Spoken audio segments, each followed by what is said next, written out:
Hey everyone, welcome to this week's CISO Talk podcast. I'm James Azar, your host. I have a very, very amazing special guest coming up here in just a moment. Today's episode's a little different though, folks. Today's episode is with an amazing man, Sam Phillips. You guys are going to love this guy, but here's the deal. It's only a partial episode. Why, James? Why are you doing this to us? I'll tell you why.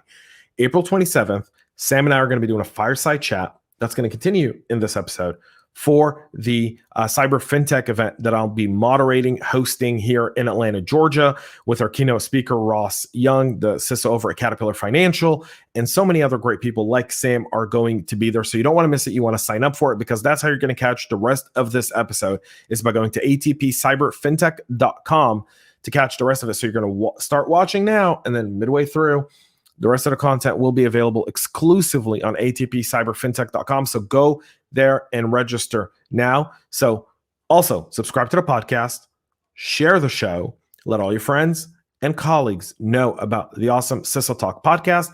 And now, without further ado, you guys know what time it is. So subscribe, get ready, because it's time for CISOs to have a conversation. CISO Talk time. Here we go. 3, 2, 1. From the CyberHub bunker and studio, you're listening to the CISO Talk podcast. No sales, no bullshit, just straight talk. Straight talk. And now for your host and CISO, James Azar.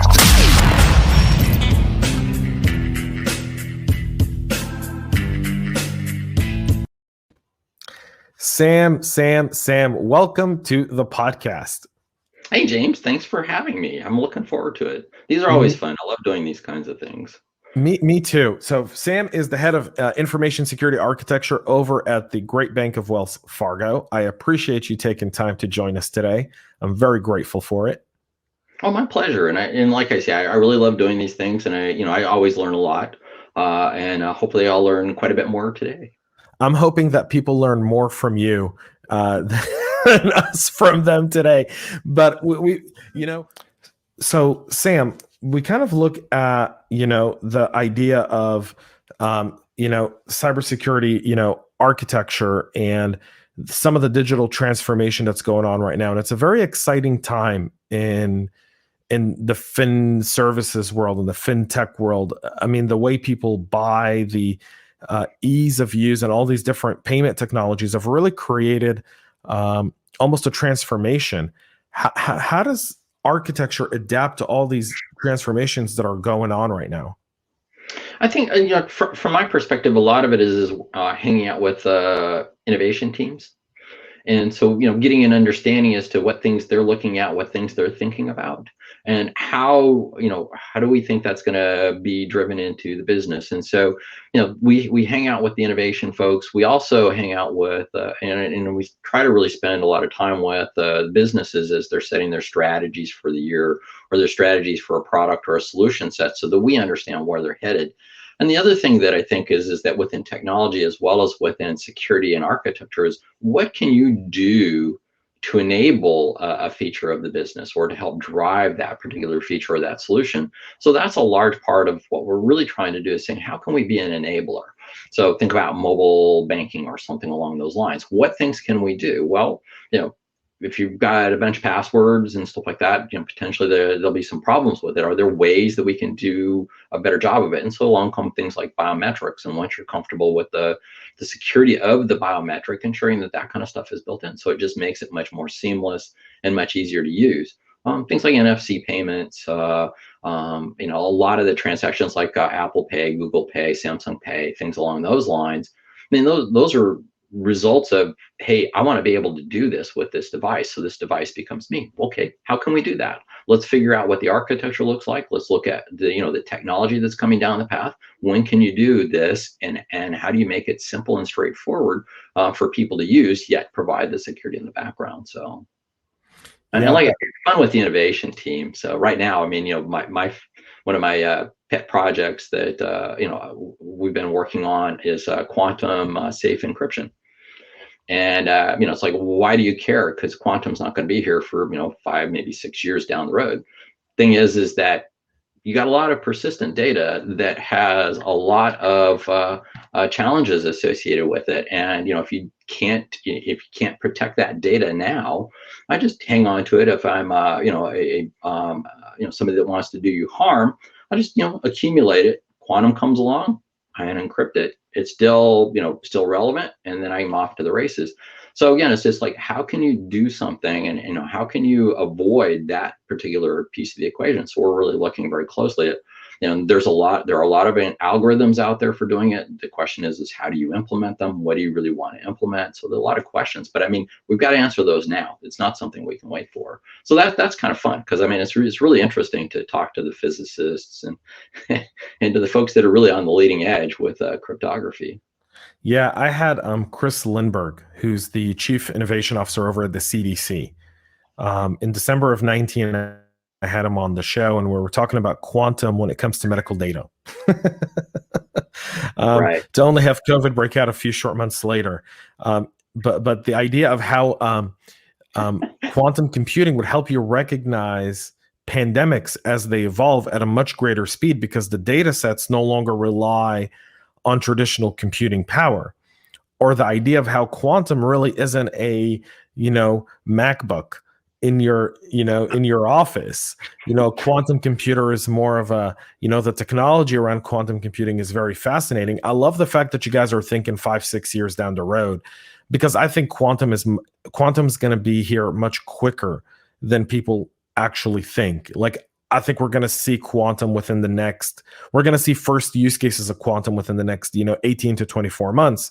Mm-hmm. Because it's a key competitive advantage for corporations, right? Google and IBM have both claimed quantum supremacy at one point or another over the last 12 months. We know that China is very much active on quantum computing. They see an advantage in getting it. And it's very interesting to see you talk about, kind of looking at that problem now, because that shows the forward thinking that you have as a leader. And I think that's really important. I think that's really, really important. So tell me a little bit about, as you're kind of evaluating all of these different and technologies that are coming through, what are some of the key technologies beyond quantum that you're looking at and you're kind of saying, these could change the way we do things? Well, I think as we start looking at, there's some overused terms, but I think there's the concepts behind them. But things like edge computing and zero trust. I get it. We put these monikers around it, and they help us really start to define the concepts around them. But I think as we start looking at that, how do we develop sort of like the zero trust approach, where I'm looking at the environment and then understanding what the risks are associated with it as I'm making decisions around access, around transactions, and things along those lines. And I think that really is going to start to drive the model forward for providing much easier to use and much more seamless integration of security and into the solution set that the businesses are really looking for. Hopefully, it will also help us simplify the infrastructure required to support a good security program and a very good security operation. So, I mean, that's a big chunk of it. And I think, we look at things like edge computing, which is part of that equation. We look at how we can really do a better job of protecting the endpoints and the endpoint solutions as part of it as well. But it's really looking at that complete picture. How do we make this simple yet secure? Because the more complex you make it, obviously, the more opportunities there are for things to fail. So I think, things like zero trust really start to come into play as we see the infrastructure, being able to support additional components along those lines. To me, that's probably one of the big pieces. Like I say, things along the lines of quantum, which we're looking for both how do we protect it using quantum, as well as the potential risks associated with somebody not using quantum and being able to crack it with a quantum computer. So that's really, a large part of the approach that we keep looking at. We look at things like cryptography. We look at the network security layers. We look at in the past we used to use Bastion hosts. And as we build out the infrastructure for providing online banking or mobile banking or something along those lines, but as we start moving down the path towards, cloud, we start moving down the path towards, really the zero trust. Some of those paradigms change, and it's like, how do you morph those and then still support the business while it continues to grow? So one of the common things that I think a lot of people say about, infosec architecture is you're kind of the brainchild of security by design, right? Because at the end of the day, you don't build a building without an architect, right? And you don't design an infosec infrastructure without your architecture team. So how do you start to kind of approach security by design? What is your personal philosophy around it? Well, I think security has to be built in, so you have to be a player at the beginning of a project or a program or a solution. And I think it's really working with and showing and demonstrating the value to the business and to the technology partnership to really get built into and to get engaged. I think the other side of this equation too, and then there's several views on this, is by creating tool sets so that it's very much plug and play. And again, this gets back into things like zero trust and things along those lines, is so that you're just walking the door and you've got a pattern that's already predefined. You've got the tools that they plug in and they can leverage and they can use. So again, you're simplifying how you drive security into the infrastructure, how you drive it into the applications and the services offering. But it's taking the viewpoint from the businesses. What is it they're trying to accommodate? Do I have the tool set? Can I make it simple and easy to use and then drive it forward? Yeah, it's very fascinating because when you kind of highlighted all these different methods to really create security by design, whether it be the zero trust model or others. When you consider how effectively speaking, zero trust itself is a 50-50 approach by a lot of security practitioners. I did a survey on LinkedIn a little while ago, and I said, zero trust, the buzzword or an actual security program? And it was a 50-50 split. It was unbelievable. So 50% of people said, hey, it's an actual, security method. And 50% of the people said it's a buzzword and it's on my spam filter. And if anyone ever sends me an email with zero trust, I don't ever see it. Why do you think zero trust has such a, such a bad rep with 50% of the people? I'm one of those that, I start hearing a buzzword and it's like, go away, you're begging me. And again, it's just like, it gets overused by the vendor, and all of a sudden, they by the vendor community, but even by the security community and others, and they just latch onto it and they constantly are using it. What's important is to look at the constructs and the concepts behind it and say, okay, and like I say, when I first started, this conversation, and I mentioned, zero trust is it becomes the buzzword of the day. It really is taking the concepts and understanding, how do those concepts work, and what are the constructs around it that we can then drive the experience.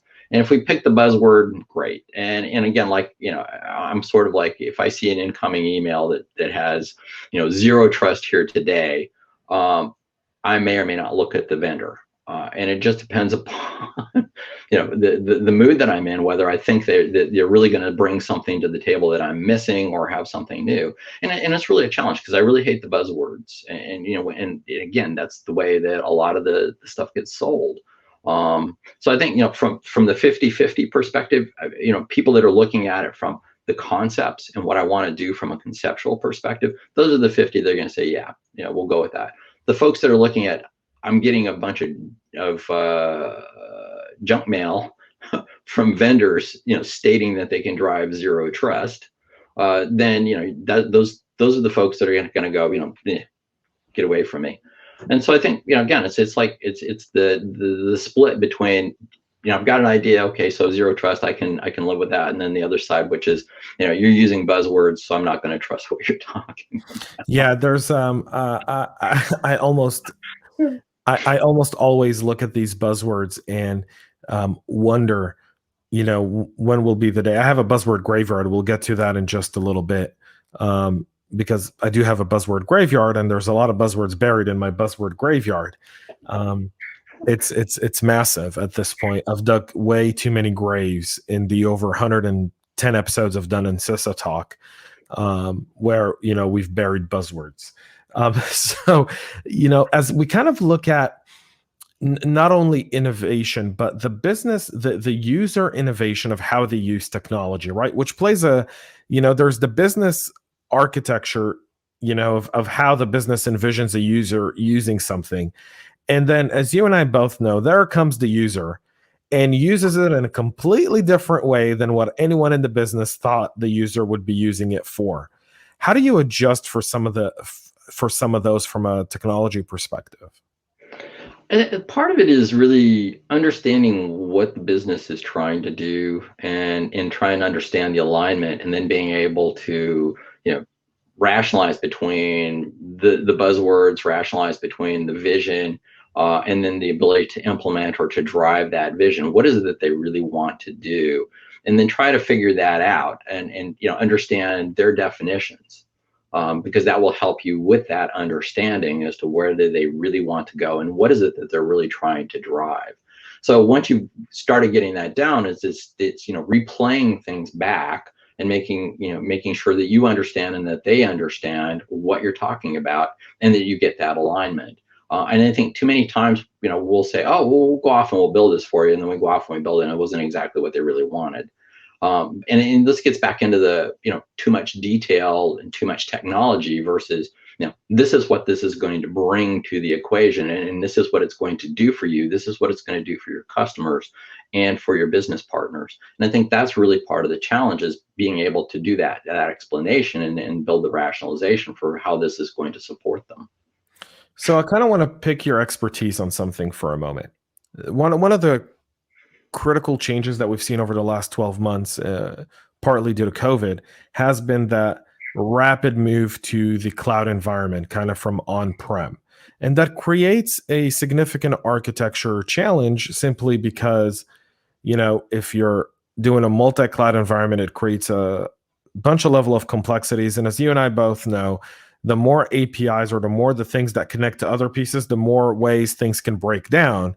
So, from your experience, kind of looking at that without giving any Sure. information that really puts anything out there, how do you see the digital transformation from an architecture perspective, from the on-prem to the cloud movement? And what are some of the challenges you're seeing that maybe are going to, kind of be the Achilles heel over the next, 12 to 18 months? I think part of it is the maturity of the cloud product offerings or cloud service offerings that the cloud providers bring to the table. And again, I think that, over the lifespan of cloud so far, there's been a huge growth and a huge change. And I think a lot of it is because, we continue to push and say, look, we need to be able to do this in the cloud. We do something similar and lay out the constructs or the concepts, and be able to push and work with the vendors to provide those particular set of tools and services. And I think part of the challenges right now is you want to just take, you want to do a lift and shift. Here's my infrastructure. I'm just going to put it in a hosted environment on a cloud. And then I'm going to assume or expect that all of the controls that I've built and all the tools that I'm leveraging are going to be the same. So it's really understanding what aligns with what you want to do. How are you going to be able to manage that in addition to what you've got going on in your internal infrastructure? And then, do I have adequate controls around those? And then the other piece of that is, or another piece of that is, who's done the validation of the infrastructure that they have built out and the controls that they have built out to meet the requirements that you're laying on the table? You can do that, but is there a third party that you can go to and say, look, do you have some sort of third-party assessment that says, yeah, they agree? And so, that's really a large chunk of what we try to do is understand, what are the concepts, what are the constructs that we need in that environment? How do they provide them? What do we have to bring to the table? And then for the things that they're providing, who's gone through and who's taken a look at them and done the validation that they work? And then once you've done the validation, is like, how do I implement it to hit that control surface that I'm looking for?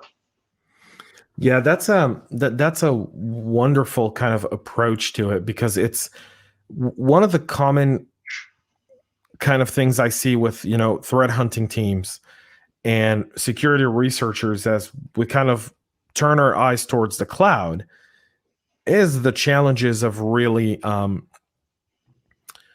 properly configuring the cloud and building the right architecture. Because so often people just start to build without really thinking like you said, I think something that really resonates with me from our conversation thus far is, hey, we're thinking of quantum. And yeah, it could be 5-6 years away or not, but we're already thinking about it, and we're looking at it, and we're trying to build algorithms that help us, defend from this technology now, because we don't want to be behind the 8 ball. And I think that shows just the level of thought leadership and security awareness that really kind of derives, that really kind of sets apart what I like to call like the security leaders from the security practitioners, right? Which is, I'm putting out fires all the time. I'm not really thinking ahead to, I'm planning 5 years ahead. Is what I'm doing now going to be adequate 5 years down the road? And that's not often the case right now with the cloud transformation, right? It's a lot of people are just moving to the cloud so fast that they're forgetting, key aspects of their architecture that are going to really leave them vulnerable. And so, when you evaluate risk from third parties, let's say, do you think that architecture should play part of the vendor risk management process? I think the architecture should be engaged in understanding the risk constructs associated with a particular vendor, and certainly understanding, so what's the risk items that we're walking into, because you're going to have to figure out how to address those risk items if it's a vendor that you absolutely have to have because of some sort of business need. And then, being able to explain in risk terminology that you're not going to be able to do this or this because the technology is lacking in that space, or you can't implement or something like that, and allow the business to make those decisions with support from you. So I think, having architecture up front so we can understand what is it that we can do. Can we do the compensating, mitigating controls? Or is it something that right now it doesn't exist, or it's going to be extremely hard to do, and you probably aren't going to be able to for a while, and then work with the business to make a decision, and your risk partners, whoever those happen to be, to really get that understanding. And I think that's a critical part of this. One of the things that I just wanted to really kind of bring this up, sort of a little bit of a sidetrack though, is that it's not just the technology that you've got; it's also the configuration. So if you think about it, there are certain companies that have taken a lot of heat because something's happened in their environment, and it's been a configuration issue on the customer's behalf. And while we've been pushing those particular vendors to really put the tools in place and also the services in place to alert their customers to potential problems, and to help them figure out how to get those addressed. And I think that fits into this kind of a model as well. Yeah, that's a brilliant point, which is most of the time a traditional, I want to say, the ideal way of doing something isn't always ideal, right? As a CISO, I'll tell you that oftentimes when we do our stand-up sessions and we're talking about a challenge we have, I've trained my entire staff now to think of it this way: what do we have in place that could be configured a little differently to help address this problem? Right? Because a lot of times you can solve problems by just configuring an existing tool or an existing control that's in place to address it. Right. And sometimes you don't have that. But the maturity is critical in an organization, right? And that maturity of being able to go and look at configuration, and you nailed it on the head. It's the identify and protect aspect. And people are so worried about detection and respond and remediate that they're forgetting to identify and protect. Identify and protect. Those are the two key aspects of anything. And I see so many people focused on detect, respond, remediate. And not enough people on the identify and protect. And I like that thought process. And I always try to tell people, how do we identify better? How do we protect what we identify? Yeah, no, totally agree. And I think, again, a lot of it comes down to, the detect, respond, recover is when you've run into a problem that you haven't anticipated. So the more things that you anticipate and you put upfront control structures in place or tools in place to mitigate those, the less you have to depend upon those recovery aspects. And so I think, that's an important piece that I think a lot of it we forget. And again, is you're looking at, risk reward trade-offs. Is like, what happens if this, fails, or if I've got a problem with it, then I've got to go through a recovery exercise.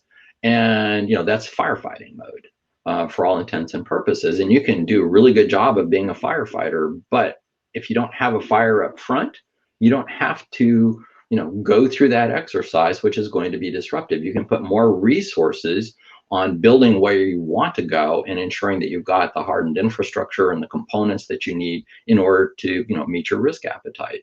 But again, you're still going to need the detect, respond, recover side of the equation, the firefighting side, because you're not going to catch everything. And stuff will change, and then you're also going to discover that there are certain failures in some of the things that you've picked or selected, and so you got to be able to deal with those as well. No, I agree. I definitely agree. I'm not saying, but I feel like with a lot of the conversations I've had, at least with our vendors, right? When we talk about vendor risk management, which I think is a very, very important piece, because what we've witnessed over the last 4 or 5 months has been the software supply chain's been completely exposed for what it is. Mm-hmm. It's creating significant challenges for a lot of security practitioners.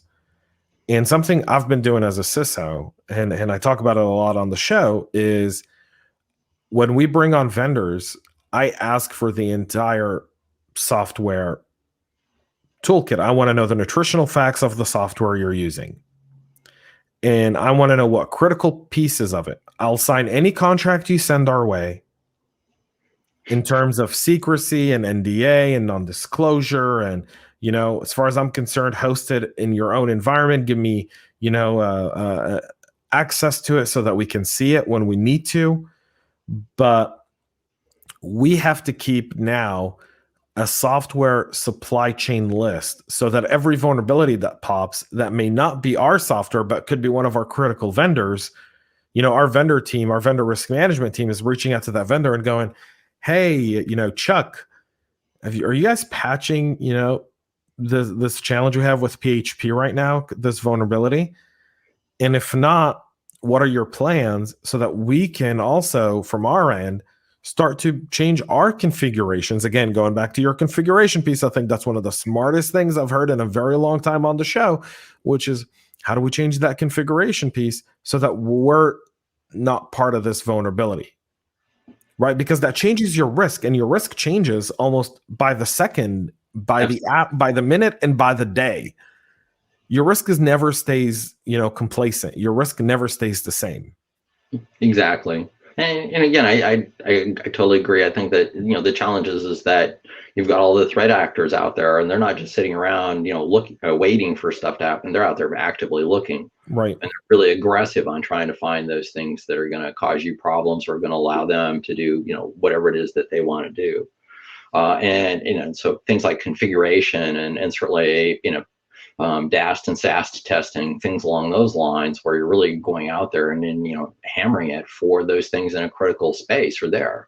You also have to, and I think this is one of the things that, I run into, not necessarily where I'm at now, but in other places, where they really haven't gone through and made the decisions around what's critical and what's not. And then then you do some level of segmentation of some kind so that the non-critical environments can't pollute your critical world and cause problems over there. So I think that there's clearly understanding that if you're going to treat things differently, how do you provide that level of segmentation, or fire breaks, or whatever you want to call it, to minimize the potential risk that a less secure environment causes to your more secure environments. And so same thing we use with the whole firewall complex on internet facing infrastructure or third party facing infrastructure. As you create the DMZ pieces, and then you put a lot of controls in place in there, and then you really build out and support it. So some things to think about. Love it. So we're at the tail end of our fireside chat here. To everyone watching us on the ATP Cyber FinTech, I hope you've enjoyed this session. I've got a few fun questions for Sam to end today's session that are going to be a blast. So remember how we were talking about my buzzword graveyard? Mm-hmm. What buzzword would you bury in my graveyard, Sam? Yeah, that's There's so many of them. I mean, this is a target-rich environment, right? Well, yeah, I know, but you get to pick one. That's the beauty of it. Just one buzzword that people know to never email Sam with ever again. Well, I'm starting to head towards zero trust. And I hate to say it because, the concept is great, but it's just like everybody's using it now. Every piece of email I get has, zero trust buried in it somewhere. That's certainly one of them. Cloud security, we used to always, kid was an oxymoron, but quite honestly, I think, they've grown. And so I think our capabilities are there, but I'm kind of tending to lean towards zero trust. I love it. We talked a little bit about this, but what's one tech you see really changing the way we do cybersecurity? Wow. That's a really good question. I think there's so many things that are going on now, and I think a lot of it is, you see new stuff every day. I think artificial intelligence, and really, and again, this is tuned artificial intelligence, should really help us do a better job of understanding the threat horizon as it's building. Because there are leading indicators, and it's very difficult because of all the noise out there to figure out and understand those leading indicators that are going to drive you down a path of saying, okay, I see this threat potentially growing, and then you can start to build your control surfaces to minimize the potential impact for that. I know, and AI is another buzzword that I think everybody's really coming up with, but the fundamentals behind it are really there. I think a lot of this is being able to do that and to build that out and make it happen. I agree. True AI is definitely something, and we're almost out of time, so I won't go into my AI rant. People on the show have heard it like way too many times, and I've got some really funny stories of how I've been on a pitch with a vendor, and the sales guy thinks he's super smart, he or she. And they were like, yeah, and we use AI. And I was like, so tell me how your AI works. Well, we study and I'm like, that's machine learning. No, it's AI. And I'm like, no, that's machine learning. That's literally the definition of machine learning. Let me share my screen and let me show you my Wikipedia. Let me show you the Wikipedia definition of machine learning. Let me show you the Wikipedia definition of AI. But nonetheless, we won't get into that. What's the book you're reading at the moment? I'm actually going back and rereading the Phoenix Project. Uh-huh.